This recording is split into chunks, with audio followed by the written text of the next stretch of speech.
Hello, hello, everybody. Welcome to Will Rogers Rotary Club, the friendliest club in 6110. Thank you for being here.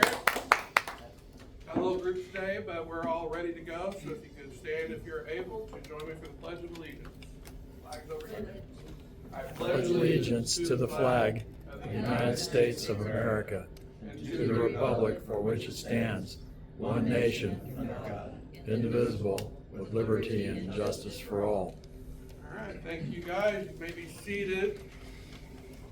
I was going to be super prepared today and have the DAC-DB app pulled up and have birthdays and anniversaries, and just found out there's a new app.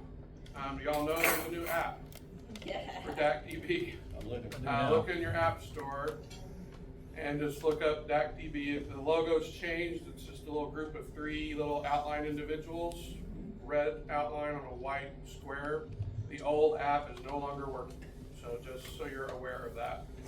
You'll have to log back in and everything. And there are no birthdays this month. No birthdays this month. No anniversaries either? I don't know about anniversaries. Yes, sir, Peter. Just passed my 27th anniversary. 27th anniversary. Congratulations. Congratulations. That is super to hear. 2 updates. Pins for Polio. Thank you guys so much for coming out to that. That was a blast.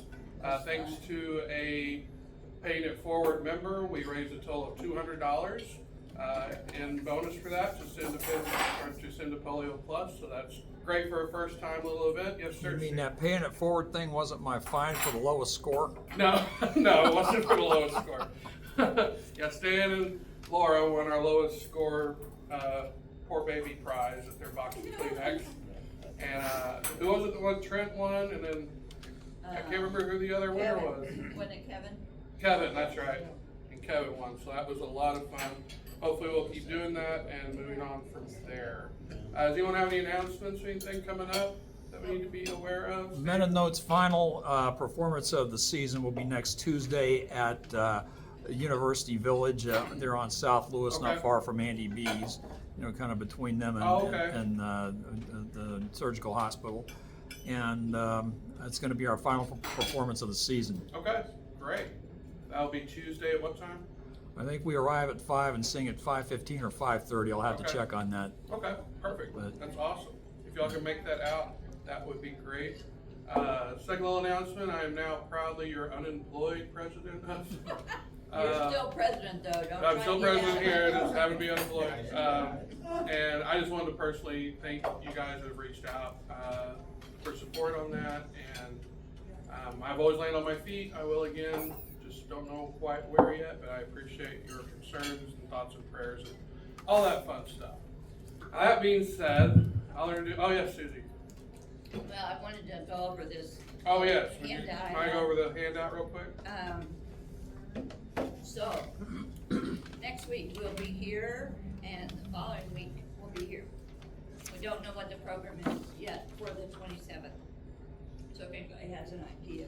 I'm trying to get the owners of Maid Emporium downtown. They own that little, or not little, it's a local artist. Oh, in the Arts District? Mm-hmm. I'm trying to see if I can get them to go. I tried to get them before Easter and they were not able to make it. Tom and Christine Crow. Need to, can call Willis Allen at the church studio and he can give us an update Oh yeah, on the church and I still have that studio. one that Laura had sent me as well too to reach out to. So June 3rd, I haven't checked with Craig to see if we can be here. Okay. Normally somebody else is here the first Tuesday. Okay. We'll But get I that have figured reached out to Quick Trip to see if we might meet out there and do a tour of their corporate headquarters. Oh, that'd be super nice. And then on our goals, we're doing really well. The Change of Horses will take care of our 6th social. We've made our leadership development district conference. Hold on, we still need one news story, but we do need another service project. I'm not finding her services. The second column. Oh, thank you. Sunrise Rotary is doing MSNI on June the 14th, and they have invited us No, I invited us to join that, if we would like to do that. Could that count as our service project? As our fourth service project. And then our Polio Plus contributions, $635 includes the 200. Oh, great. So we can either change that, to 600 and show we went over our goal, or, but anyway, that's kind of where we are Okay. on our goals. Super, anything else? I have a question. Under 3, expand our reach, media stories about club projects too. Can you That's the describe goal, those? Oh, that's the is to goal. have 2, and we have 1. Which was? Which one was it? Was it when The we what? went, oh, it's when we went to the, health, okay, pop. Okay, Pop Museum? Yeah, I think that was the one. Yeah. And Right, that I'll was wait down here. on social media or TV? It's in the paper. It was in the paper, yeah. Yeah, that was on the front page of the paper. Front page of the paper, yeah. All right, anything else? Yes, ma'am. A couple of things, I've got a sheet going around that is, for anyone who has some ideas of either programs or service projects that we will then share with the committee, to be able to get that rolling. Oh, yeah, yeah. Also, like what was I thinking of? Oh, when we were at Will Rogers last week, we talked with the vice principal of the middle school and had thrown out the idea that we have small, meet several times during the year and honor the students in public, and she was very excited about that. She suggested that 4 times after each quarter, and be able to select somebody at each point. Instead And of so, once a month. yeah, so we're gonna work on kind of refining that with him. I'm not sure the timing, it probably is not Tuesday at noon, but we can find out when they have their assemblies and then be able to, work that out. And in my mind, those would count as service, which we could also say that every time we go to Bill Head of the Rogers, service it's a committee, I service say that project. Yeah. I mean, and really it is, we're out there Recognizing doing and stuff. giving them awards. Yeah, Yeah. yeah. So All what right. do we need to cover? Kind of chasing rabbits here. You too. Mark, what do you got for us? Well, the Tulsa Symphony's final concert is this Saturday night, and the women of Tulsa Chorale are singing in that. And also, each of you that are on Facebook, look up today's event and click the check-in button, and people will know you were at Rotary. Oh, nice, yeah, So, it's called Free Ink. very nice. And I do actually happen to have 4 passes to the symphony from when they came and spoke for that show on the 17th. So if anybody is interested, I still have some tickets to that. So please reach out to me. Anything else? Y'all done? All right, I'm gonna introduce Carlos. First off, I've known Carlos for over a decade, I think. Just in different social circles that we meet in, business circles and social justice things and all that stuff. I also knew this wonderful redhead lady named Mrs. Moreno that was been my kid's teacher at Mayo for years. And so I've known them, and then I was at a Mayo event, I believe, fundraiser, and I see Carlos at the Mayo event. And I'm like, oh, why are you standing next to Jennifer, the redhead teacher? Known them both equally for 10 years separately, never put their last name together, and never put that together. So it was kind of a nice surprise and a happy accident that I found out that they were related to each other. And you know, the whole, it's almost 2 degrees of Tulsa these days. We don't need 6 degrees anymore. Carlos is a client advocate at 9B Core, helping communities and purpose-driven organizations track and measure impact. The work combines his dual careers as a marketing professional in the nonprofit sector and the leader of Tulsa's Code for America Brigade. Carlos also works as a local historian and journalist in Tulsa, and is the author of 2 books, The Victory of Greenwood, and a kid's book about the Tulsa Race Massacre. He was selected as a National Urban Affairs Magazine Next City as part of the 2014 Vanguard class of 2015. He was certified by IDO and Acumen in the practice of human-centered design. Carlos earned a bachelor's in arts and administration leadership in 2017 and has a master's of public administration degree with a focus on civic technology in 2022 from OU. He serves on the board of the Tri-City Collective, the Urban Coders Guild, and the World Stage Theater Company. Please welcome Carlos Moreno. And I'll help you with the slides. Yeah.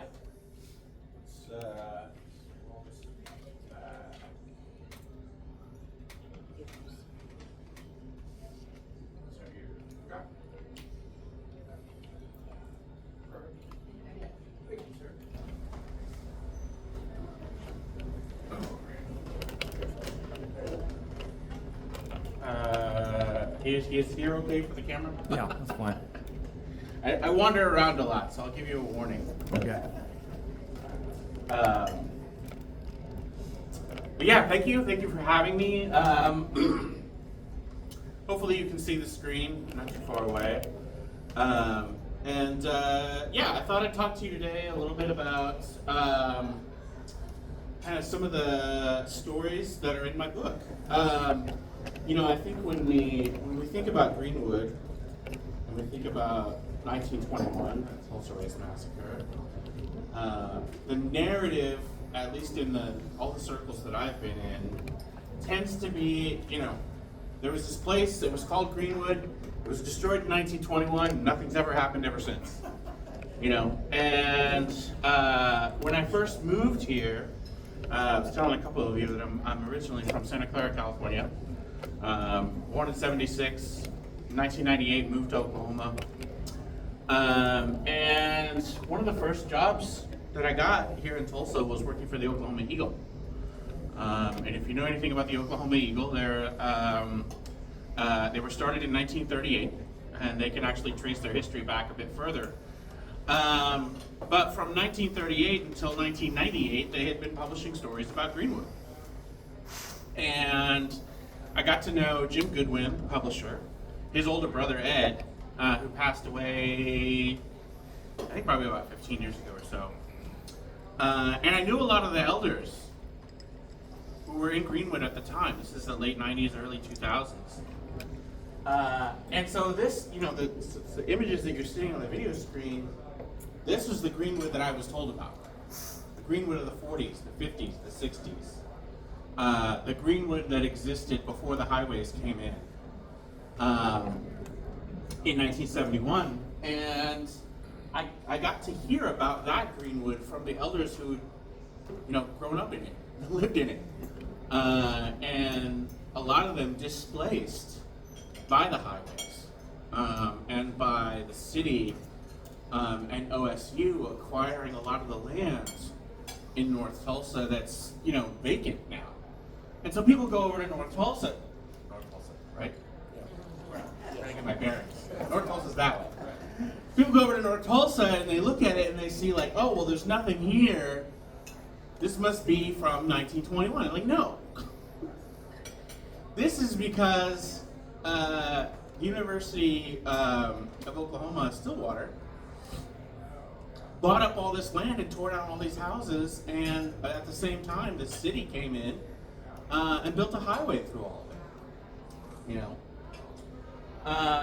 so you know, when I was looking at these images, when I was hearing the history from all these elders, that you know, and a lot of them are gone now. A lot of people that I knew who were elders in Greenwood in the 90s and 2000s have, you know, passed away.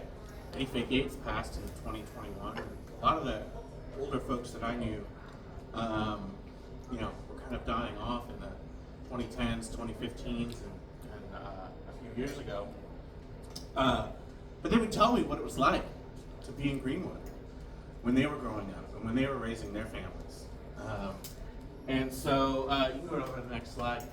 And so, you know, fast forward, the centennial was coming up, and I had been collecting, for 20 years, I had been collecting all this information about Greenwood and all these books, pictures and documents and all this other stuff. And Ann Patton, who was a journalist for the Tulsa Tribune, and I were really good friends. We both go to the same church. And we got to talking, and I, was telling her, the centennial's coming up. You should write a book about Greenwood. She said, no, you should write a book about Greenwood. So we went back and forth for months about who was going to write this book about Greenwood, and she won. So I ended up publishing a book. It's called The Victory of Greenwood. And I talk about the history of the neighborhood. Because all the other books that I had seen on the bookshelves about Greenwood were all about the massacre. And there was nothing that really told you about the history of the neighborhood itself. The fact that there was a 15-year history before 1921 and a 45-year history after 1921, and the neighborhood is still there, and people still live there, and there's still businesses, right? So I really wanted to tell the story of the entire neighborhood, and that's what I ended up putting together. So I wanted to tell you a few of the people that are in my book. This is Emmett J. McHenry. He graduated Booker T. Washington High School in the late 70s. In the 80s, he went to work for IBM. And by the early 1990s, he founded a company called Network Solutions. Now, if you played around with the internet in the 90s, like I did, I'm sure Evan did, and some of you may have, and you bought a domain name, a .com or a .org or a whatever, to build a website. This man had the exclusive contract through Network Solutions for the federal government to register domain names because he designed the domain name registration system for the internet. So we think of internet history as Silicon Valley, and largely it is where I'm from. But a lot of that history is here too. So to understand that the domain name registration system for the internet was designed by a guy from Greenwood, kind of puts Tulsa in a little bit of a different history, right? You can go to the next slide. This is Homer Johnson. And if you might have read any of the headlines from North Tulsa in the 1960s and 70s, you might have read his name. He was a part of, there were several civil rights organizations, as I'm sure you remember. There was the SNCC, SNCC, and there was a couple others during Martin Luther King's time, 60s, early 70s, and there was one called CORE, C-O-R-E. Homer Johnson was the head of CORE in the 60s, going into the 70s. He was connected to the Black Panthers around that same time. He would always, when he wasn't wearing a suit, this is like the nicest picture I could find of him. Because most of the time he was wearing like this raggedy old Black Panthers shirt, and that was kind of what he would go around in the community. And he actually had a bit of a notorious reputation. He was quite the rabble rouser. He always spoke his mind. He never backed down for anyone. And he was a community organizer, and he was very good at it. But he was very loud and boisterous, and because of that, he had a lot of friends, but he also had a lot of enemies. But I think in this period of time when we're facing a lot of turmoil at the federal level and some turmoil at the state level too, we could probably learn a little bit from somebody like Homer Johnson about organizing and community building, and maybe not as being as loud and contentious as he was. But there was a lot of community organizing happening in Greenwood. Not a lot of people realize that there was a lot of civil rights movement stuff going on in the late 50s and early 60s here in Tulsa before the sort of main civil, before Rosa Parks, before Martin Luther King, before Malcolm X. The restaurants and cafes in Tulsa desegregated in the late 50s. So that was very, very, very early on. And Webster High School desegregates very early on in this sort of civil rights era, right? the main Tulsa Public Schools doesn't desegregate until I think 1972, That's 71. 71. I was there. Yeah, awesome. I was asked by Booker T. There's a documentary called Freedom's School. It's kind of a documentary about the history of Booker T. Washington High School and desegregation during that time period. And they've asked me to write a sequel to that film. It was a very small film. I think it came out in the 90s. And so they're looking at maybe like, how do we refresh it and bring it back? So I might be interested. I got something for you to read. Right on, right on. So yeah, who we got next? Dr. Charles Beatty. So, the Rotary Club is very well known for community, giving back into the community, for eradicating polio. Dr. Charles Beatty in Tulsa and in Oklahoma City held some of the very, very first community drives for things like checking your blood pressure, checking your pulse, checking community development. So instead of having to go to a doctor, you could come to a public event. And I mean, now this sounds easy because it happens all the time, everywhere, and pretty much every festival you go to, there's some kind of a booth set up where a doctor can check your vitals. But Dr. Beatty was one of the first people who did public health screenings for heart health in the whole country. This was a new concept when he was doing this, and he helped a lot of young women who didn't have a lot of access to the job market back when he was practicing in the 50s, 60s, 70s. There were a lot of young black women who didn't have any job opportunities. They couldn't enter in to be a stenographer or work as a legal clerk, or get into some of the jobs that a lot of other women had access to. So he would encourage these young women to go to nursing school and go into the medical field, and a lot of them did because of his advocacy. He was the first black doctor admitted to the Tulsa Medical Society. Was he a pediatrician? I believe so, yes. Yeah, they always wear bow tie. Yeah. I guess, yeah, probably so. Otis C. Clark. I think that we're very well known in Tulsa for being a Christian community, a very devout community. Otis C. Clark is one of the biggest pastors to ever come out of Tulsa, Oklahoma. He had a following here in Tulsa, but his big following was in Los Angeles. There was a exactly the name for it, but a congregation basically that was called Azusa in the LA area, and he was the sort of like I don't know if you call him bishop, but he was the leader of that congregation down in LA, and he was one of the. This photograph is of him on the steps in Washington D.C. Of the Supreme Court.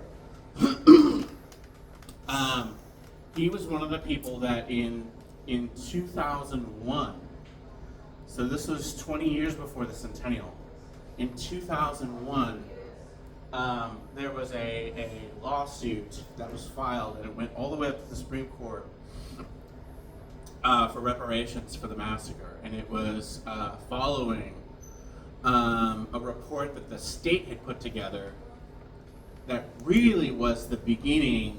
There was a couple of authors, Tim Madigan and Scott Ellsworth, had both written books in the 80s and 90s about Greenwood and the massacre and what happened. And following those books, the state put together an investigation. Senator Maxine Horner, House Representative Don Ross led a committee at the state level to put together this report to find out what happened.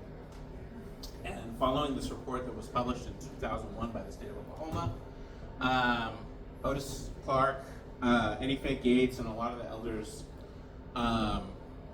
basically put all the resources together. The lawsuit was led by Johnny Cochran at the time, as well as Jim Goodwin and a couple of other pretty well-known national attorneys.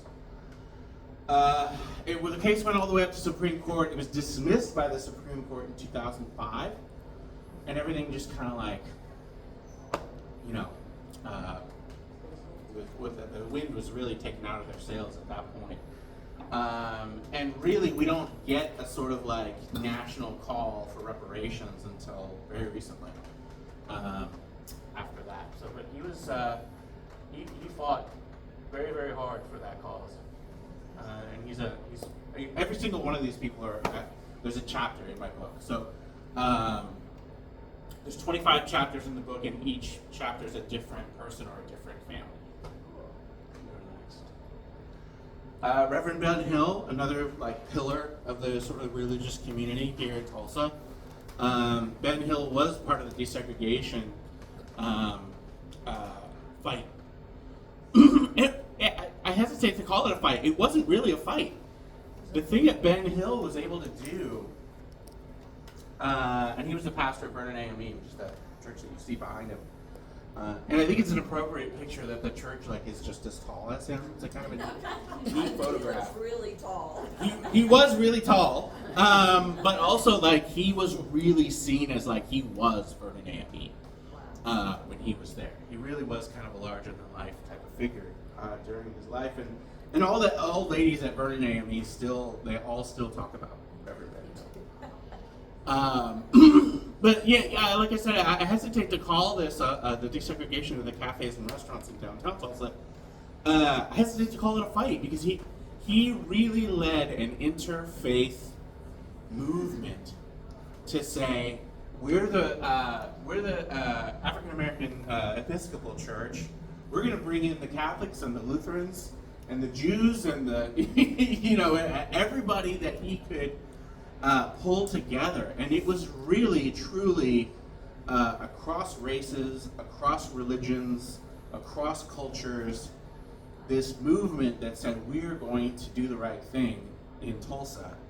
And so because he had this sort of like critical mass behind him, there wasn't anybody that, by the time they went to the city of Tulsa and said we want to desegregate, everyone was already on board. So there was really nobody that could say no because their churches were all behind this. So it's really kind of great the way that he was able to organize the community in this way. Cool. Well then, I'll talk about kind of pretty much the most famous connection that Greenwood has to the wider kind of country. Does anybody recognize? I know you're kind of a little bit far away. Does anybody recognize the family? I think that's the Jackson 5. Yep. So that's Michael. Minor math. I can't name the other brothers. They all look the same, right? They all have the same hair and outfits. But this is the father and his uncle, Samuel Jackson. If you've ever heard of Jackson Memorial Chapel or Jackson Funeral Home, that's the Jacksons. I don't know where Janet is. She's probably playing somewhere else in the yard. But this picture was taken off of Peoria Avenue, not too far from here. Before they hit it big, the Jackson family would visit Tulsa because their roots were in Tulsa, Oklahoma. So I read my chapter about S.M. Jackson mentions little Michael Jackson. They would visit the uncle, their great uncle, S.M. Jackson, would take them fishing. And maybe it was Oologah Lake or maybe it was Keystone, but they would all go fishing, and they didn't want to leave Oklahoma. They said, "Can we live here? Can we stay here?" They had so much fun. And the I can't remember the father's. What's the father's name? I know, I can't remember his name. Joe. I think his name is Joe Jackson. He insisted. He said, "No, we gotta go, and we have to appear." And where they went to from after this picture was taken was to a taping for the Ed Sullivan. Oh, wow. Yeah. Yeah. You had a question? I was just wondering what year this is. You'd have to see. I'd have to look up what year that Ed Sullivan. Yeah, that was. I think it's funny that Michael Jackson has his cut off jeans and big tall black side. Not fashionable at all, right? Right. Just a kid playing in the yard. Yeah. Well, so when Tito moved back, or moved to Claremore, Yeah. I read a lot of those articles. I don't recall ever reading that he actually had family in Tulsa. Here. He visited Claremore and really liked Claremore and the rural lifestyle of it. Yeah. Well, there was a lot more to that story, and I wish they would have gone in to more of the history because they have distant relatives that live here in Tulsa as well. Yeah. People who are related to S.M. Jackson, who's and so it. Yeah, again, in my book, the chapters about S.M. Jackson and kind of his history, there's a lot of family connections. It's 1969. 69. I was going to say 70, but thank December you. 14th. Wow. Yeah. Yeah. 69. Right. Yeah. Sounds good. But yeah, I'll answer any other questions or anything like that. And I've got a couple of copies of the book. Yep. We'll do a little Q&A time, so if y'all Yeah. have any questions. Happy to answer any Carlos, questions. You got a few copies of his book as well. How much were those selling for? We'll sell them for 20. 20. A little bit cheaper than Jeff Bezos will sell them on Amazon. Yeah. You want a book? The victory I'll of sign it for you. Do you have a question, Patty, or you want the book? I was thinking about the 2005 Supreme Court decision not to hear it. Is that what you said? Yeah. I don't remember. I don't recall. Did they say why? You just tired that day, don't want to do it? Warren Berger was Chief Justice, wasn't he? I believe so. Okay. And I seem to remember, and I'm purely going off of memory, but I seem to remember that they had talked about it just too much time had passed, and so they were going basically on the premise that I can't remember that legal term. It's on the tip of my tongue, but it's statute of limitations.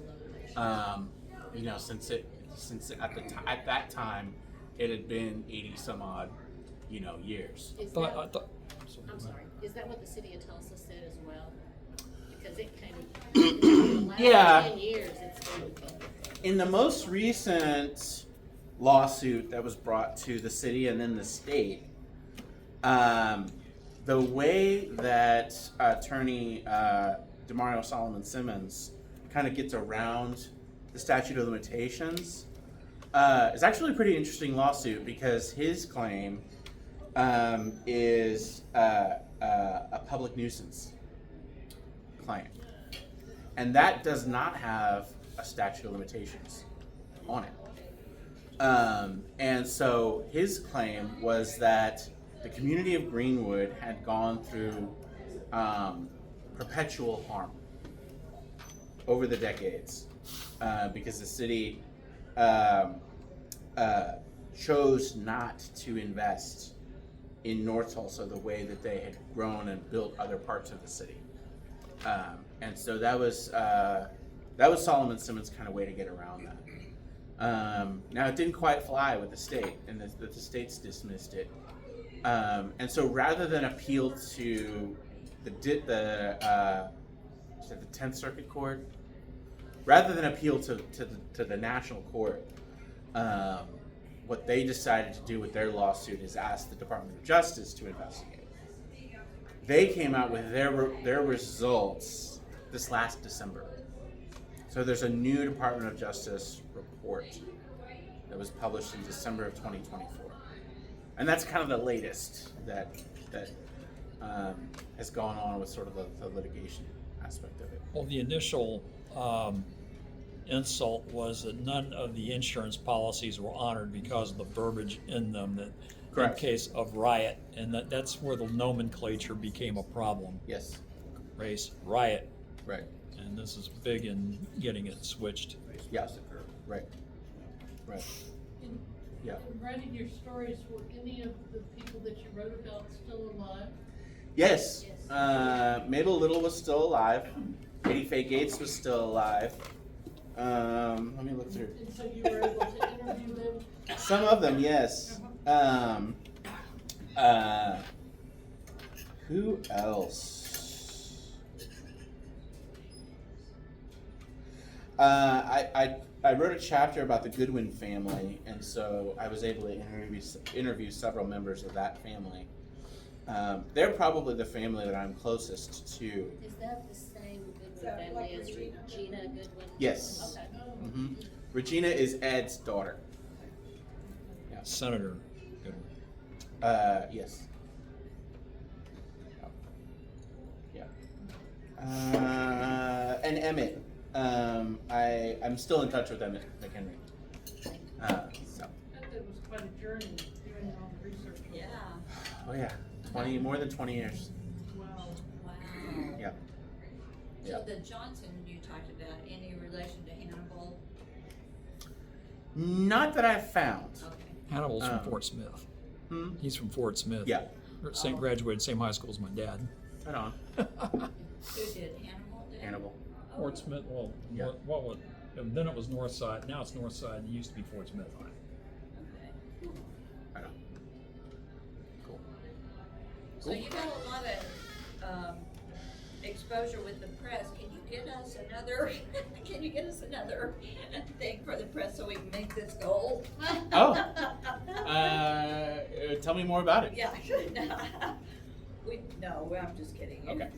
We haven't been successful at Mm. publicizing ourselves. Oh, okay. Well, I'm sure Evan can let me know more about it and see We what all we right? can. Throw me under the bus for? I'm gonna step out for a second. You got a pen, and I'll sign your book for you. Jim. We got one more thing for you. If we're done with questions. I hope everybody learned something new today that they didn't know about. How much did you say they were? 20. And what's so good about his book is the time frame of the bridge being built and stuff like that. There's a lot of confusion when you go to North Tulsa and seeing the staircases that go nowhere. Those aren't Yeah, necessarily that's all from 1921, 71. That's from 70s when Yeah. they built the bridge through. Oh, interesting. So I will let you pull one little card out of here. Before we wrap up. Oh, don't cut yourself. New presidents, we need a new raffle box. Yes, we This do. thing's getting dangerous. Last three numbers are 045. Touchdown. Oh my gosh. Pay it forward. Pay it forward. Pay it All forward. right. Thank you very much. Well, if anyone doesn't have anything else, we will wrap up. And thank you guys so much for being here. Again, I got these tickets here if anybody's interested for the symphony. But I officially adjourn us with our four-way test. You can stand as you're able again. All right, isn't the truth? Truth. Is it fair to all concerned?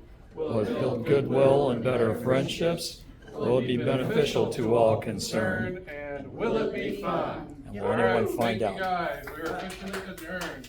Give us a ding there. Thank you. Right. Mark. Thanks. Great. Thank you.